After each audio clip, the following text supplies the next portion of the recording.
So manual expenses can be found in the finances section. If you come to finances down here on the left and then click on manual expenses, it's going to come to this view.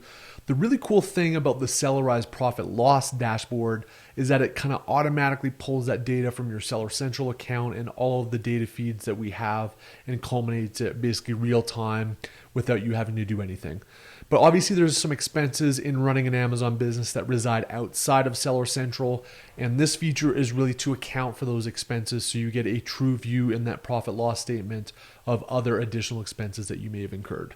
This may be recurring regular costs, like say a software tool like Sellerise that you know is going to happen on a monthly basis. It may be one-off costs that are, say, like I'm filing a trademark and it cost me $700, but it was a one-time fee. I can plug those one-time fees in. Or maybe it's employees or contractors or pay-per-click agencies. All of those things here can be loaded into the manual expenses section. So when you first come in here, there's basically going to be no expenses set up yet. And so you can add a new expense here.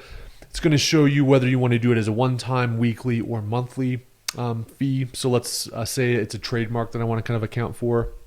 I'll just put in here trademark. You can select a product if you'd like, or you can just have it impact the entire portfolio. And let's say that it was on Monday that I filed it. It'll let you put the date in here, and then let's say that this was $700.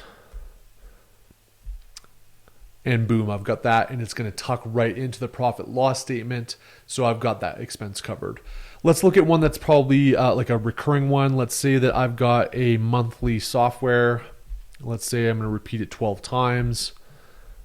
Put in here Sellerise. Again, can select a product, or if it impacts the entire business, I can kind of keep it there. Put the start date in here. So let's say I signed up on the 1st of the month, and let's say I was on the $99 plan. Hit save there. And then boom. And again, I've got this here as a monthly, so I'll know that that's going to be a recurring expense that's going to come in through here. Do one more for fun. Let's say I've got a weekly fee on a VA, and let's say that I repeat that, say for the next year. Let's just say VA Mike Smith. Again, can select a product if I need to. Say that this one also started on the 1st, and let's say I pay them $200 a week. Boom.